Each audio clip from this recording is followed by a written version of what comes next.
దానిమ్మతో గుండె ఆరోగ్యం మెరుగుపడుతుంది. రక్తనాళాల్లో కొవ్వు పేరుకుని అడ్డుగా మారకుండా దానిమ్మ పండులోని పోషకాలు నివారిస్తాయి. ఇది చెడు కొలెస్ట్రాల్ను తగ్గించి మంచి కొలెస్ట్రాల్ను పెంచుతుంది. దానిమ్మ రసం తాగడం వలన రక్తపోటు తగ్గుతుందని అధ్యయనాల్లో తేలింది. దానిమ్మ పండుకు మూత్రపిండాల్లో రాళ్లు ఏర్పడ్డాన్ని నివారించే శక్తి ఉంది.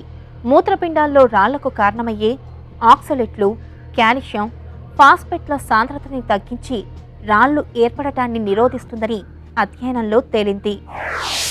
పోమోగ్రానైట్లో ఉన్న యాంటీఆక్సిడెంట్ మన స్ట్రెస్ని కూడా రెడ్యూస్ చేయడానికి హెల్ప్ అవుతుంది. కార్టిసాల్ లెవెల్స్ని రెడ్యూస్ చేసినప్పుడు మనం ఓవరాల్ వెల్ బీయింగ్, అంటే మనం స్ట్రెస్ ద్వారా వచ్చే సెల్ డ్యామేజ్ కానివ్వండి, వెయిట్ గెయిన్ కానివ్వండి, అండ్ ఇతర ప్రాబ్లమ్స్ని కూడా కానివ్వండి, మనము ఈ పోమోగ్రానైట్ తిన్నప్పుడు కాస్త తగ్గించేయవచ్చు. అంటే lowering for stress management pomegranate అనేది హెల్ప్ అవుతుంది.